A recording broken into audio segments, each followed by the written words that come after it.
All right, lady, what is this? Hey, everybody. We don't stop. We can't stop. It's New York strong, New York tough. It's show and tell. No, you're asking us next. Asking Engineers at 8. That's at 8. This is our hour-long show and tell. This is our hour-long show and tell, but I don't know what day it is anymore because all days are the same. Time got canceled. Time has compressed and expanded. We're getting a 1 hour long, extra mega supersized show and tell. People from around the world coming by showing off their projects. What are they building while they're staying safe at home? We're going to kick it off with Kevin from DigiKey. Hey, Kevin. Kevin and Jace, I believe. And hey, guys. How you doing? I got my trusty little helper here. Say hi, buddy. Hi. Hey, Jace. How you doing? I got a little mini-me. He looks just like you. he is a mini-me. Did you 3D print him? No, I did not 3D print him. Okay. But we did 3D print a light bar for your fire truck bed. Yeah, so I built this bed for Jace about 2 years ago, and I finally got to the point of creating a LED light bar for it. You want to try to turn it on and show them what it does? Is it working? Use your other finger. There you go. Good luck demo. Yeah, nice. So the beauty of this project is it was a really simple project that I worked on with your team. I was able to use the Discord chat. I'm not a double E, so I'm not an amazing coder, but your Discord people are absolutely incredible. They're always there. They were very supportive, and it made the whole project a lot of fun.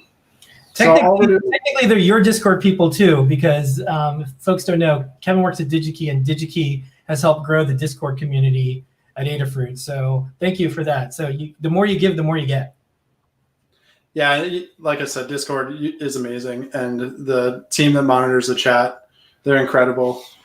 So I would also like to say, we're thinking about you guys off in New York and as well as every other place in the country.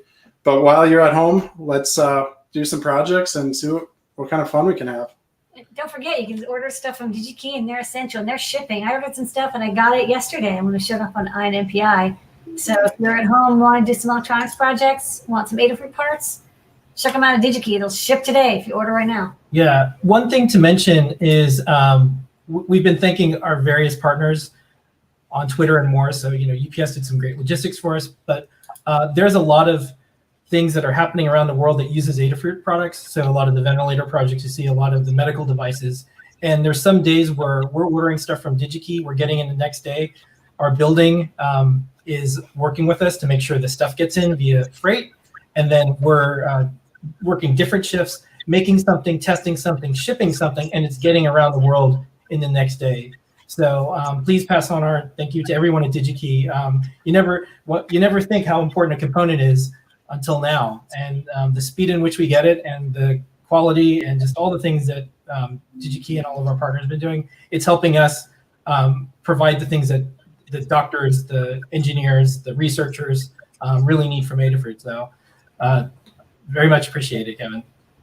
Yeah, and we appreciate all the customers, everybody, and anybody that does anything with electronics. And I would definitely like to put a special thank you to DigiKey's warehouse staff. I mean, they're still. Yeah, they're doing it. Okay. Nope, you just cut out. Well, he got to thank you to the warehouse staff. Yeah, that's all that counts. Okay. All right, thanks, Kevin. Okay, next up, let's go to Melissa. Hey, Melissa. Hello. I wanted to start off by showing on the CircuitPython.org website. I am sharing my screen here, and I have added a couple new features. One of them is if you go to either the downloads or the Blinka page, under the sort, you can now sort by when the board was added. And so you. Ooh, newest. Andy, well, we have so many, so we have to have now, like, before it was like, yeah, we have 10, now we're like, we have over 100, so now you have to have. Yeah, let me show the Blinka page since there's less boards and it's easier to see the change here. So, awesome. I'm gonna go. Nice. And it just does it really quickly here. And then the other feature I added is an RSS feed. And if you just look at it in text, it just comes out by this. But let me go ahead and share my RSS reader here. Which one do you use, by the way? I just went and got, let's see, let me share it first. It was NetNewsWire. Yeah, I was going to say on the Mac, I like NetNewsWire. It's pretty good. And so there's 160 boards combined total here, and it's going into showing them all. And you can, as new boards come out, they'll appear here. So it's really easy to keep track of the boards. Awesome. Yeah, I think this might be one of the first times someone who makes electronics or firmware builds has an RSS feed with all of the updates.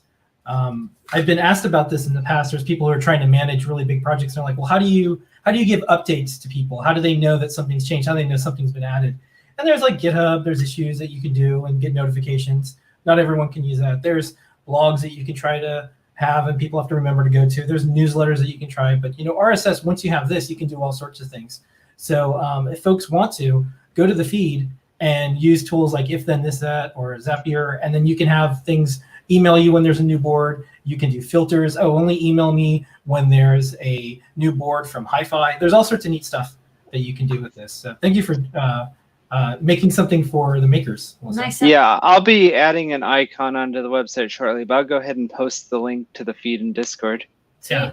All right, good work. All right, thanks, Melissa. Good updates from the Blinka team. All right, next up, Noah and Pedro.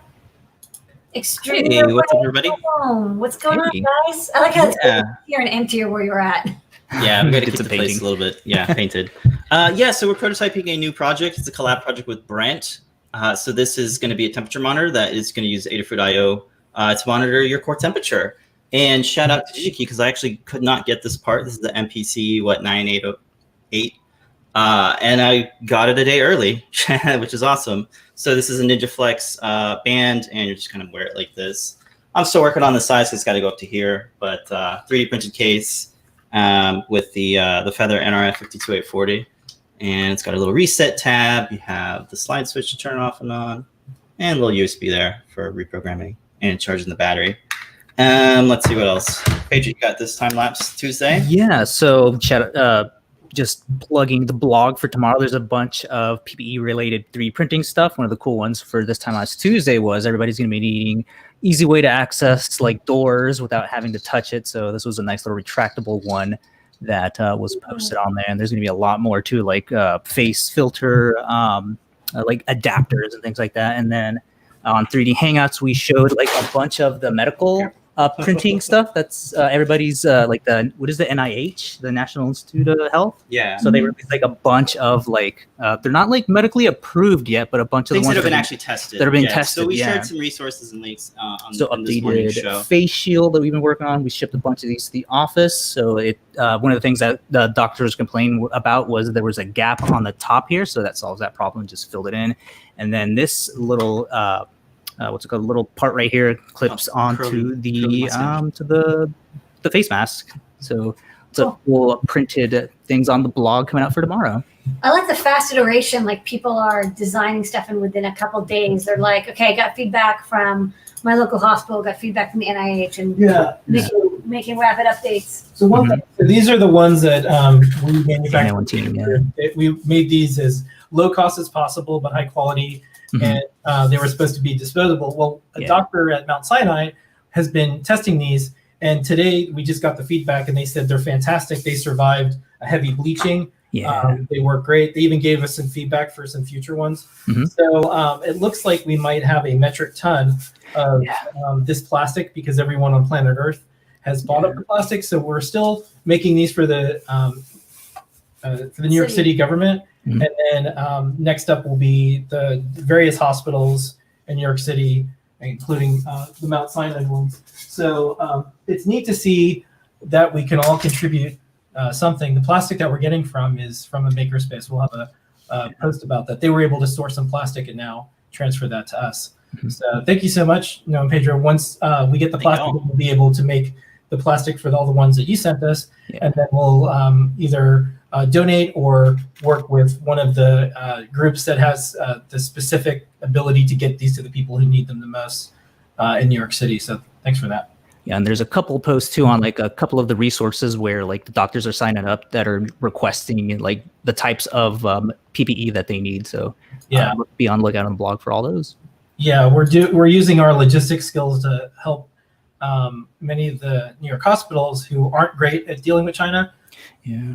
Doing that. So gowns, mass. These are all the things that we're trying to get. Of course, everything is getting more complicated and difficult, but we'll be able to get some stuff in. We'll get there. Thank you so Awesome. much. Thanks, guys. And Pedro.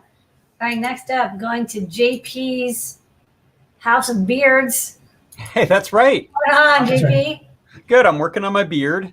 I have a monster mask shirt. What's up with that? How'd you get Yeah. Did you know I had this? Yeah. It was made for me by the Ruiz brothers, right around that Ada box, and I saw it in my drawer today, and it spoke to me. I said I got rid of it. Okay. All right. Oh, yeah.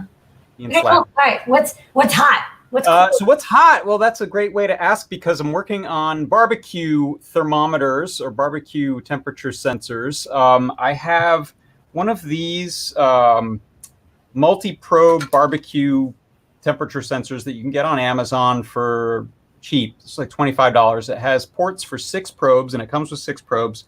Right now, you see I've got 4 of them plugged in. And it's cycling through those times, but this thing needs to be within a few feet of your grill or your smoker, or if you're using this for beer stuff or maybe bread stuff, wherever it's going to be, it's going to be. However, it broadcasts in Bluetooth. So if you check out my screen share right now, you'll see I have a clue that's running a little library that Dan Halbert wrote that's called IBBQ. And it is using a protocol that a number of different manufacturers of these temperature sensor barbecue probes use. And right now I just have it cycling through the 6 temperatures. So you'll see that purple one is pretty high. That's because that probe is sitting underneath a pretty hot Raspberry Pi computer over here. The ones that say no probe, I don't have anything plugged in. And then the rest of them are mostly the ambient temperature of my workshop.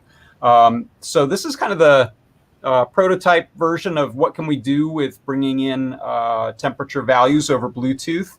And then we've got a bunch of great ideas for science experiments we'll be able to do in a guide for this, as well as other practical uses, maybe ways to plot the multiple probe readings.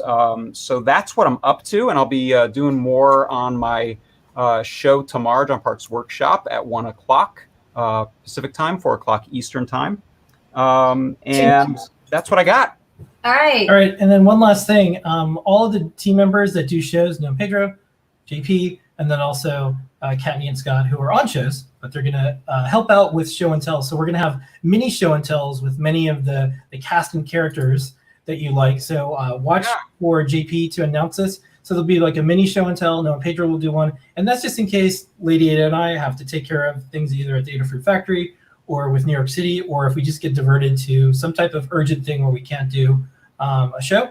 So we want to make sure everyone knows nothing's weird, nothing's going wrong. We just want to make sure that we have coverage. And also, it might just be something we continue to do. Every week you can watch JP show and then be on a show and tell with them. Yeah, that's right. It'll be a experimental one of those tomorrow. Maybe a half hour after my regular show ends, I'll fire up the show and tell mechanism, and anyone that wants to come by and show something, please come by and help me out in figuring out how to run one of these. So that'll be tomorrow for my regular show. Yeah, That'll be fun. it only took me 10 years, so Yeah, there's a lot of things you learned that you get to pass on, which should make it easier, but it's never that easy to broadcast stuff live. There's always gotchas.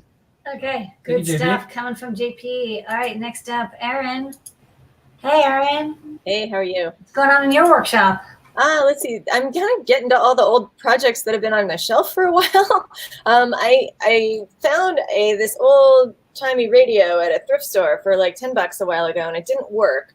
So this week I cracked it open just for funsies to see like what was in there, and it's pretty cool looking.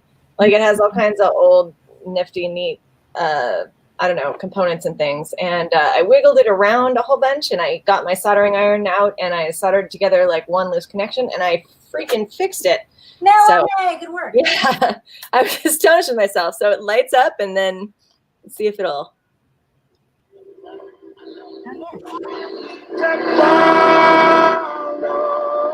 It's so exciting. That's a good Anyway, one. just kind of fun. I haven't listened to the radio in so long. I don't listen to the radio very much anymore, but like it's making me feel like connected in a strange way to my local community. Especially with a radio that looks like that, you kind of feel like it's an experience, right? You're like, I went to listen to the radio phone. Right, and then you're finding the station and dialing it right in and messing with the antenna and all that stuff. It's a lot of fun. I got it to. I was thinking about putting some more modern electronic components inside and seeing if I could control, I don't know, like Pandora with it or something like that. But I'm not sure if I want to do that now because I have a radio. So I know, it's kind of nice. Well, maybe we'll come up with a project where it's like you can have it in one mode or the other, so that way you're not. I think so. Maybe, yeah, like I've got an AM FM switch here. Maybe if it's on AM, it'll play Pandora. If it's on FM, it'll play FM. I don't know. But it's just kind of fun, so I want to show it off. All right, great work, Aaron. Good work repairing the radio. Nice. Okay, sweet. Next up, Brent. Hello. Darn it. I want a radio, not a packet radio. I have no audio radios. So if you're stuck at home, like everybody is right now, a good type of project to do is an IoT project. And with CircuitPython, it's really easy. And so we have a lot of different types of transports, which is a way to send your bits and bytes to the internet. So we have BLE with a clue. We have Ethernet now. We have LoRa and LoRaWAN. And we have Wi-Fi. But what we don't have is something that can be used outside. So if you're building a project like a mailbox checker or something that sits outside to monitor wildlife, you don't need to be tethered to a router or a gateway or a hotspot or a LoRa packet radio. You can use cellular. So I've been working on a FONA module for, this is a FONA 808. It's a FONA module. It's a cellular module with a GPS antenna on it. And it's a 2G antenna, so it's not 3G or 4G, but it's fast enough. I think it's 200 kilobits per second. And it's also really low power, so you can send data for IoT projects over MQTT, which is also low power. And it's something I'm working on. It's something I'm ready to release very soon. Coming soon, cellular. I think it's actually one of our oldest issues is somebody wanting it. And what's cool is because you've already written the Wi-Fi and Ethernet support for sockets and requests, that's all going to come for FONA. So it'll be so easy to like get a web page, post data to Adafruit.io. It'll all just kind of magically work as easily as Python works. Yeah, like if you want to build a project and test it out with Wi-Fi for stability, before you move on to FONA, you can just replace a few lines of code and you're set. Okay, can't wait. Ooh, okay, All right. next up, let's go to Chris Young. Yeah, Okay. let's go to Chris Young, and then we're going to go to Geek Mom Projects. Okay, Chris. Hey, good to Chris. see Can you you. hear me? Yeah. All right. Well, you've seen me fly a drone using my wheelchair control stick, and of course, Bill's using the Freedom Wing that he developed for Xbox control. But I whipped up a thing today that allows you to use my wheelchair control as a mouse controller. And so I've got that working right now. You can put up my screen share. Here, I'll show you. Oh, neat. Are you using that right now? Yeah. Now, This is normally the- I use the the joystick mouse. to the wheelchair. Can you see the cursor at all? Yeah. Yeah. Okay. Normally, this is me moving it using my Ultimate Remote. And you can see it's one speed. It's kind of jerky. It's not really very useful. Yeah. But by using the wheelchair control stick, So you just switch modes. hang on a second, hit the wrong button. So you can do more shapes and it's more fluid. Oh, wow. That's pretty good. It's interesting how, when somebody first starts a new way of interfacing, it's tough, but like you have so much dexterity Yeah. with this joystick. Like I can't even draw that good with a mouse. Wow, this is really good. This is neat. And so for the folks that are wondering, there's the Freedom Wing, and that allows wheelchairs to control lots of things. Like Chris said, there's drones. Normally, you'd want to play like video games with it, but you can, if that's your interface for most things, it's now unlocked the rest of the world, and now Chris can draw cool pictures. So does this make it a lot faster for you to use software? Just because you've got this optimal? Definitely. Now, especially for things like Paintshop Pro camera now. work. I've got here Fusion 360. This is the little cookie cutter I made for Easter, little Easter bunny. And it's a lot easier to be able to freehand move the mouse around. Oh yeah. and do things smoothly with it. And so, anyway, it's been really handy. I'm looking forward to playing some games with it. Awesome. All right. Well, good to see you, and happy Easter, Chris. If we don't see Okay. you in a couple weeks. Thanks so much, Chris. All right. All right, let me go here. Next up, we're going to go to Geek Geek Mom projects, and Hey, I Geek Mom, believe, you got LEDs. yeah, last week Geek Mom was on, and I said, "Hey, we're a fan of your new store and company. Why don't you come back and show it off?" And sure enough, you did. Okay, what you got? All right, thank you guys so much. So I brought in, well, by the way, this is an LED dress I made controlled by Bluefruit, by Circuit Playground Bluefruit, that because it's all connected. Everything with Bluetooth and your Bluefruit app is so easy to connect to the internet, make it all IoT. But these are the bags and backpacks that I developed and am selling under my line called Bright Wearables. And initially, when I first designed it, they were designed to create an easily codable, wearable, modular system where you can take any kind of different styles of bag and take the Bright, there you go, left to right, take a circuit board called the Bright board that has a circle of LEDs, and it's controlled by a microbit initially. And so you can, change colors, patterns, and, code it and swap it from one bag to another. And then voila, codable wearables that make it a lot of fun to take your projects with you. And then you guys developed the Clue, which is compatible with the microbit pinout and can control LEDs just as easily. And in the last day, I hope it's still working. It was working as of 10 minutes ago. I actually took this Clue and connected it to the internet. Actually, oh, there we go. Let's see. I see it's actually connected to Discord. So if this is working right, and now, of course, right on live cam, it's decided to go wonky. But let me see what's going on here. It's connected. Oh, come on. Try it. Liz, try it again. Liz is typing a color. Yeah. So they're adding you. And yeah. I think it's because they use one of your names. There was try it with Bright Wearables. Yeah, try it with Bright Wearables. It should work with Geek projects, but try it with Bright Wearables. But I created a bot, thanks to Sean, that actually can read messages from the live broadcast chat channel in the Discord server. I've got a Node-RED server running on my other computer at home, which reads those messages. And yes, it's working. Thank you. So can you guys see? Not only do the lights and the image turn blue, but you can see the username. I don't know if you can read that of the person who posted the message. So it won't. Powerful. This is like a big deal. Like that's normally the most impossible project to do, and you're doing it. You guys are so awesome. Let me explain to you how, first of all, I barely know anything about Discord. It was so easy to go in and get an API key. Node-RED makes it really easy. And this is using Adafruit IO because my Node-RED server takes the messages, parses out just the username, just to keep it small, parses out the username and the color, uploads it to the Adafruit IO. And then because of your Bluefruit app, which I love, let me show you, it's running right now on this is on my iPad for the dress.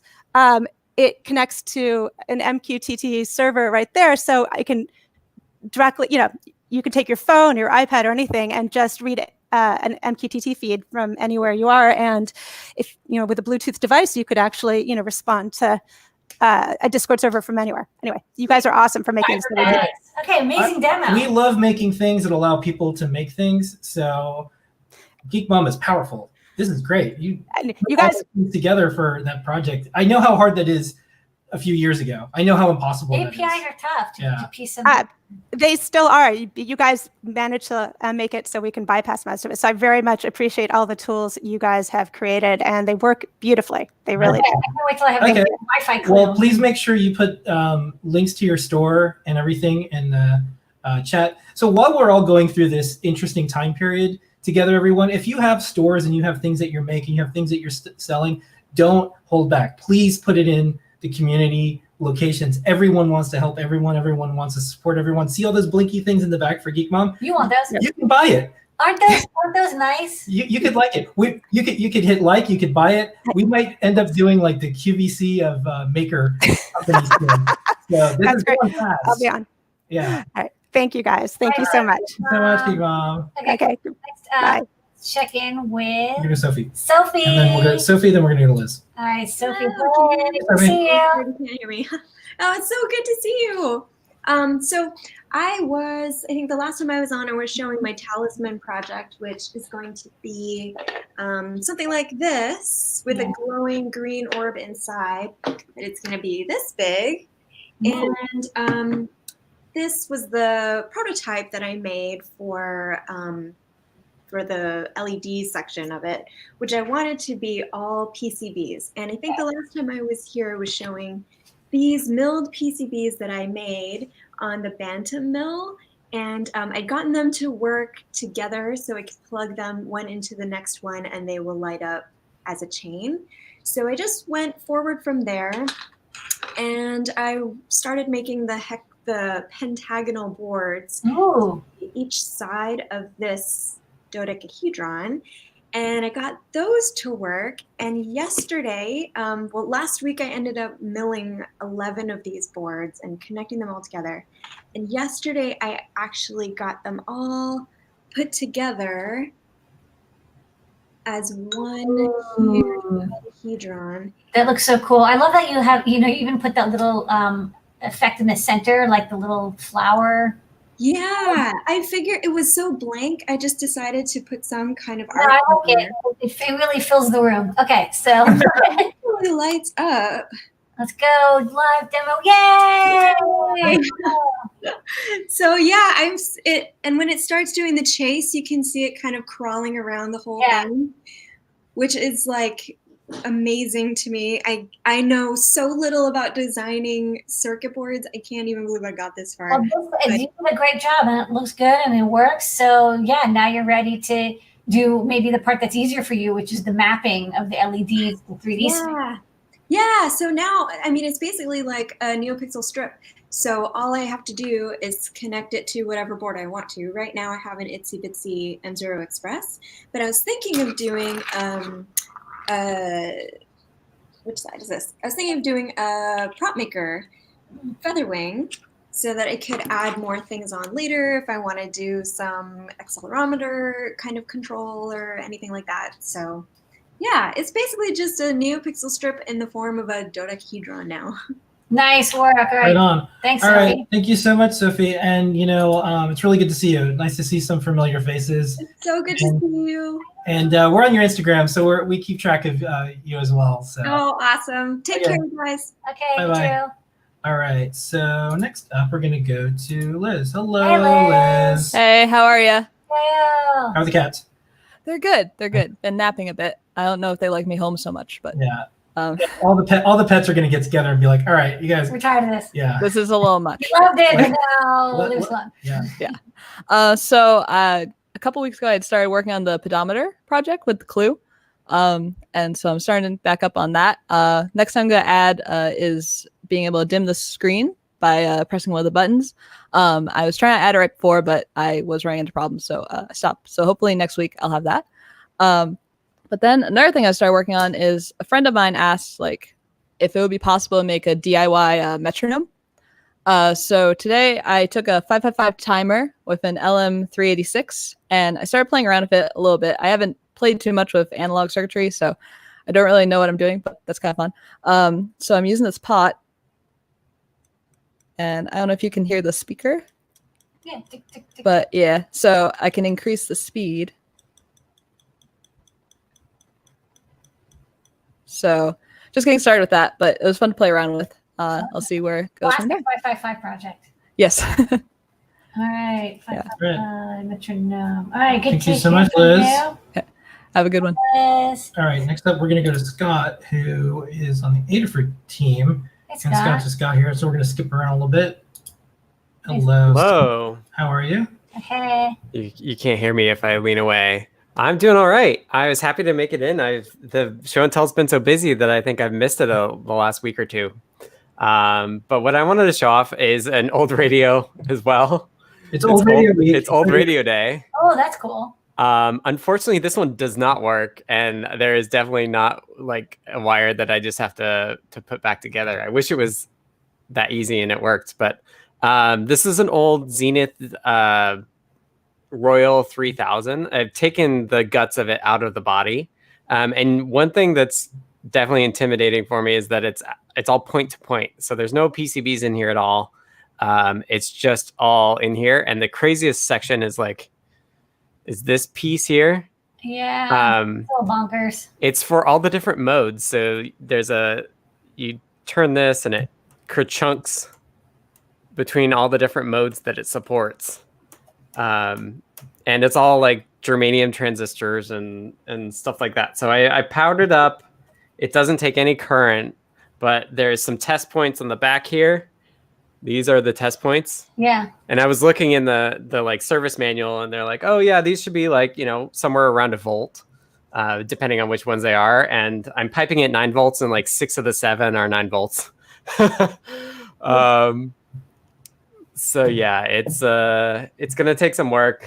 I wanted to do similar to what Aaron was talking about, and I wanted to pipe in like Bluetooth audio as one of the channels. So I'm hoping I can at least get the like audio amp circuit going, but I don't even know if I'll be able to do that. All right, good stuff. Okay, and then do you have another radio to show off? Or I don't have another radio, but I did want to say that because we have so much home time, I'm studying for the ham radio license stuff. Okay. So I've read the section on the technicians stuff, and I'm reading the general, and I'm going to follow your advice and do the hamstudy.org as a way to practice it all up. But I'll tell you, I didn't even read the book. I just did the ham study, and I just kind of remember. Yeah, but see, I think you know a lot more stuff than I do. I So. I was just like, I'm just not going to remember it. But. Like I come from a digital world, and so No, that'll be neat once you get that going on, because then we can maybe figure out a way for you and Lamore to talk to each other. Yeah, I did get like a Baofeng. It was actually Becky did a video about getting hers, and so I wanted to. I copied her, and that was kind of like the push that I needed to be like, I better order stuff from Amazon before I can't anymore. Yeah. And so I got the 2 books and the Baofeng to just listen in. So I'm excited about it. We'll look up, and then we'll eventually do CircuitPython, because you can do data also. Right. So I want to do the high frequency stuff. Yeah. Yeah, I'd love to do the digital modes. Blinka sneaks its way to ham. Everywhere. All right. We're doing stuff we were telling people 2 years ago we were going to do, like low power. So it's exciting. Yeah, it's happening. Thank you so much, Scott. All right, Thank you. Okay, next up we're going to go to Drew and Helen. Hello, Drew and Helen. Drew. At least Drew, not Helen. Hello? Hey. Hey, Drew. Oh, man. Oh, now you can hear me. Yep. I think. Anyways, this is a FPGA board that I've been playing with called the Icebreaker. And in this instance, I'm running a program on a softcore that's in it. So there's a program written in C that runs on a RISC-V softcore in the FPGA. And when I type in characters to the serial port, it flashes LEDs. Yay! So the fun thing about this is it's actually using a SoC that's designed in Python, which I was going to try and share, but that doesn't seem to be working. Also, I can't hear anything, so I don't know if you can hear me, but anyways, that's my latest adventures with FPGAs and soft cores. The nice thing is it's written in Python, so if you check out this framework called MeGen, you can design system on chips in Python, which is pretty fun. Awesome. All right. Thanks, Drew. Thank you so much, Drew. I don't know why I can't hear anything, but anyways. Yeah, well, we'll say hi. All right. Okay, we're now going to go to Virgil and then Pierre. So let's keep moving along here. Okay, hello, Virgil, welcome back. How are you? Oh, guys, funny that tonight's radio night. I'm going to start off by saying that one of the ways in which Adafruit has made my life better is it inspired me to get involved in ham radio about 4 years ago. So that's where I am. One of the things about ham radio is that when you're logging content around the world, you do them in Greenwich Mean Time, universal time coordinates, so that everybody's got the same time. But I don't have a clock, or I didn't have a clock that did that. So I bought a kit, actually 2 kits from QRP Labs in England, and I spent the last couple of days. Took much longer than it should have because I'm out of practice in soldering, and I had a couple of stupid soldering errors, but I got it working in time to show. So that's what I'm going to show tonight. All right, let's do it. Yeah. Those lights out. What we have here, hopefully you can. Yeah. Oh You yeah. can see that. Where am I? My clock is. Okay. Yeah, What that's doing is, it's waiting for the GPS to sync with the satellite. So it's going to fill in with UTC, latitude, longitude, and my grid square, etc. WLEM is a constant. That's my call sign. The rest of it, this is a GPS unit, which is the other part of the kit. This is the antenna.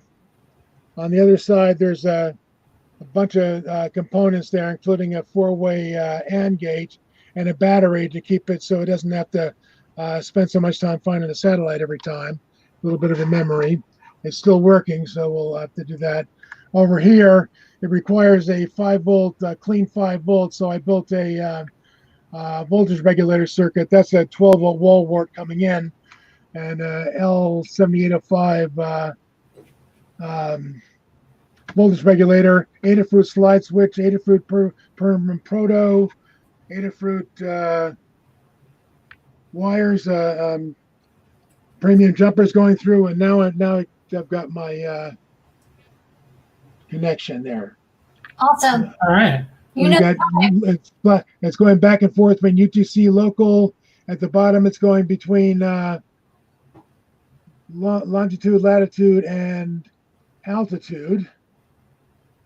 And that's it. So All right. I just thought I was interested tonight. Thank you very much.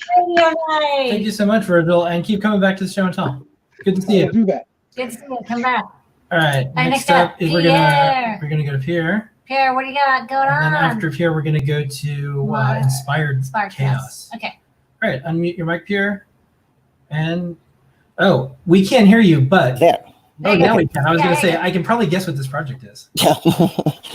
So I guess you all know what this is about. I was initially. You can hear me with the screen, right? That's great. Okay, good. That's great. You look safe. As much as we can, yeah, indeed. I was about to show you a little project I had done as a remote-controlled sound box for practical jokes or props, but COVID came along the way, and we changed plans. And I wanted to show you how we transformed our living room into a face mask production unit here. All right. The thing is, I work for a university in Paris, in Sorbonne University, and we are lucky to have an association of health and medicine faculty and also science faculty. So it was one of the best environment to share mutual experience and try to see which needs the hospital may have that we could maybe fulfill with our science or engineering prototyping machines and all kind of systems here. So we are right now conducting a very short-term study in order to assess the functionality of various of these 3D printed face masks, in order to meet both the criteria that the healthcare provider need in order to stay protected, but also to have as short as possible printing time, because this is one of the main issues that we have faced with most of the designs that we find online, and in particular one of the more famous design, which has lots of things that don't really get well with 3D printing, like bridges, like holes, like all kinds of things that basically take 1 or 2 hours, even on a very good machine, to print, which is not viable when you have tens of thousands of healthcare professional provider that need protection. So we are right now trying to optimize this design, and once we have the feedback from the healthcare providers, which should arrive in a couple of days, then we can start producing this at a much higher rate. Yeah, show us the factory so we. I'll show you the factory we want to see right this. now. We want So to of see course, everyone else's projects. that's the home factory. This afternoon, I went to the university and we set up 8 other printing machines that are running at this moment. So I'm going to try using the computer. Sorry for the shaky image. That's all right. And there you have. All right, great. So it looks like you're optimizing how many you can print on the bed, and you have an optimized design so you can print them faster. Exactly, and also the possibility of stacking them so that you can send a machine that works for 24 hours without supervision. And most of the most criterion is really the speed of printing. Yeah. And if we can short this out by a 5-fold factor, then it makes a huge difference between something that can be almost as an industrial production as compared to a few pieces a day, which is the rate at which the classical design is usually printed these days, which is not sustainable with the demand that is. Thank you so much. And once you have an idea, or if there's anything public or the results, please email it to pt@adafruit.com or covid19@adafruit.com, and we'll let me write that down. So pt@adafruit.com. Pretty easy to remember. It's just my name. P. Okay. Yeah. Okay. Okay. So all right. for Thank you everybody so else. much. Thank All you. right, keep up the good work, and thank you for doing this. And thank you for your good work keeping the community alive. That's equally important. We're there. We're All right. trying. Thank you, Pierre. Okay. For everybody Inspired else, chaos. 2 to 3 minutes, please, so we can get to everybody. Yep. Hey, folks. This week I'm focusing on hardware. Once again, still playing with my blinky pixel matrix here, and I made a housing for my Arduino that is a 5 slide pot enclosure in a cigar box, and it was not fun cutting these like really clean slots, but I figured out how to do it with a drill press and a whole bunch of clamps and guides.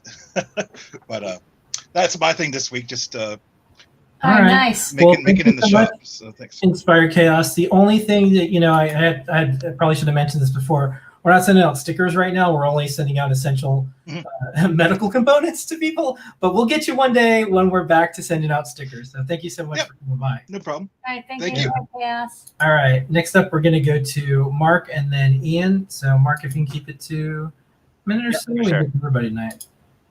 Well, I just got an order from DigiKey to play with some robotic stuff and realized that a range sensor. So I thought I'd build something that everyone needs to know right now, is how far away people are. Right. Yeah. So right now, I'm pointing it just towards the edge of my room, no problem. But as soon as it starts getting towards the roof, Nope. yeah, it will flash and tell you no. There's a yellow in there too, but it's pretty sensitive. Yeah. Okay. Stay away. We imagine there's probably going to be, hats and things, and we're all going to kind of get used to this for a bit because it's going to be a while before, we are all in close contact, or maybe that'll just be one of the things that we start to adapt to, where it's like, okay, like we're all kind of a few feet apart. So good to be thinking about this. And I like the ambient, like almost universal green, good, red, bad. Yeah, it was just an idea I had literally 2 hours ago and thought it would be fun. And hey, your products made it super simple to hook up. Yeah. All right. You did a All good right. job. Thank you so much. Nice. Thanks a lot. All right, next up is Ian. Ian. Hello, Ian. Keep it a couple minutes and we can get to everyone. Hey, how's it going? This is Ian over here in Ridgewood, Queens, and working out of our small makerspace here. And while we can't contribute on the essential manufacturing side of things, we thought maybe we could contribute with some essential quotes. So as people are walking through the neighborhood, we took one of your 64 by 32 LED matrices and we hooked it up, and it's got a Raspberry Pi running in the background. Oh, neat. It's scraping our Twitter for whenever people tweet at us some sort of message of hope or solidarity. So as folks walk by, this sign is usually hanging in our window. And it's really just out there. So as people walk down the streets that are a little bit more desolate nowadays, they can look in the window and get a little heartwarming message. And that's it. This is awesome. So I just tweeted, how long does it take from the tweet I just did for it to show up on the screen? So I actually have a bot running in the background, and it's checking for our tweets every 2 minutes, but it's the internet, so I didn't want things to automatically appear. So right now, if you use the hashtag, it actually gets dumped into a P-SQL database, and I have to go through and I have to approve the message before it appears. That's really smart. That's a good idea. So you can see mine later, but that's good to know. Yeah. I just said nice things and hello. Thank you for the All right. inspiration. Thank you so much. You're welcome. All right, next up, we're going to go to Eduardo, and then Emily and Mike, and then Adam. So if everyone keeps it literally to a minute, we can get to everyone. Eduardo, take it away. Keep it to a minute. Hello. I've got the honor of having my first Learn guide go up this week, and already I have a modification for it. Yeah, of course. Here's what it boots up to now. Oh, that's nice. That's a thermal image of me, and it's showing that temperatures are looking pretty normal. Dark is warm. But along with me, I've got a bottle of tap water that is running a fever. Oh, no. And so temperatures over a certain threshold get flagged with orange and red and other alarm colors. And I don't know if you can hear, there's a little audio sound. Yeah, just barely. Oh, okay. Yeah, it's Okay. the Pi Badge's built-in speaker. This is my attempt at making a fever checker. A fever screen device. This is really neat. And you know, one of the things that we should always tell people, this is just one of many tools that we know work in other areas where they started to do like fever screening, where of course you're not going to be able to detect everything, but at least it makes people aware, hey, a fever is kind of a big deal right now. So people think about their own body temperature, in addition to seeing these all around where they say, oh, maybe I have to get my temperature taken. You know, maybe I don't have a fever. Maybe I just need a more accurate one because this is just, you know, distance, not touching. So yeah. This is not any kind of medically approved device, and I'm not a healthcare professional, but I'm going to release the open source code for this because maybe there is some place at security or low income facilities where this would be handy just for doing an initial screening. That's right. A place to send the code to is all I need. Okay. All right, sweet. Thank you so much, work, Eduardo. All right, next up, we're going to go to Emily and Mike, and then we're going to wrap up with Adam. Hello. Hello. Well, What happened to Emily? Okay. I was like, oh no, Emily's been replaced by a cardboard robot. Yeah, it's her laundry folder that is also a Minecraft person. Yeah, Oh, that's cool. So you put the t-shirt on there and then you fold it over? And you fold it. It keeps moving his legs. Yeah. And she folded all the laundry today. Nice work, That's Emily. All right, good work. All right. That's a cool robot. All right, bye, Emily. Keep coming back and showing your projects. All right, have a good night.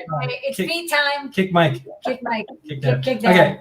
All right. Next up, Adam. Adam. Hey, welcome Oh, back, you know, Lars came in. Hello. So Adam, if you can keep it to a couple minutes, we'll try to get to Lars. But we're running out of time for everybody. Everybody, be good. Yeah, no problem. I'll go quick. Can you hear me okay? Yeah, hey, Adam. I haven't had the streaming set up in a while. I've been traveling a lot, but that's coming to a sudden and very definite stop for now. So I'm back in the shop. Got a scope you probably haven't seen before, but just powered up a couple minutes before show and tell, and thought I'd put something interesting in it to kind of get back in the group in the swing of things. So here we've got an array of several thousand little mirrors. So if you're familiar with modern projectors, they use something called a DLP chip, and this is one of those chips. So we're at about 2200 times magnification right now, and we're able to see all these squares here. And each one of these squares is an individually controlled mirror that is responsible for bouncing the light of one pixel on or off the screen to generate the image. So these chips are pretty, this is kind of a cool area where you can see the little micro spring structure that's been manufactured under each of these. There was the chip was damaged somehow in this area to see this, but yeah, it's a pretty fun sample, and it's really cool to see, you know, a semiconductor device that operates at, you know, such a much larger scale than you normally expect. So. Yeah, amazing. All right. Well, thank you so much, Adam. And it's also good to see you. We like seeing. Yeah, friends. I know it's been a while. I definitely want to do this more often now. I think I can. So well, we all have a little bit more time for doing stuff like this now. You hang out at home with your scopes. All right. Thanks, yeah, Adam. it's great having SCMs at home because I don't have to. I'm one of the few people who doesn't have to go into the university or something right now to use one. So I wish I had a scanning electron microscope. That'd be cool. But well, we know someone. We could send him something. That's true. anytime. Yeah. I don't want my own. I want to just. It's like I don't want to ever have a car or a boat or a plane. I just want to know people that have a car or a plane. Okay. Someone else's SCM is a pretty good SCM because you're not responsible for the maintenance on it. So like this thing is like just barely online. There are so many issues with it. The water chiller was down the day before yesterday. Half the scan modes don't work on it right now. Alignment's completely shot, but but it's yours. But it's your SCM and you love it. It's powered by love. Okay. Yes. All right, thank you. Thanks, Adam. Thanks, Adam. Good to see you. Okay, Lars. All right, everybody. Yeah. That's our show and tell tonight. Thank you, Nice. everyone, for being with us. We've extended show and tell for an hour. That was a good decision. We are all coming together every single week. This is the time that you can show and share your projects. If you're working on something during the week, you have something to look forward to, come on by. It's on Discord where Every we post week. the join link, and then these are all saved on all the various networks and more. Let me go to Noah and Pandora here. Look at this. They got their little project. You got a thermal camera too. Everyone's It's a thermal thermal. camera. It's old radio and thermal time. It is. All right. Well, All right. thanks, everybody. Bye, everybody. We'll see you Tune next in. week at 7 p.m. And we will see you on Ask an Engineer in just a couple minutes. Thank you. right, 8 bye-bye. p.m. Ask Engineer. Coming at you soon.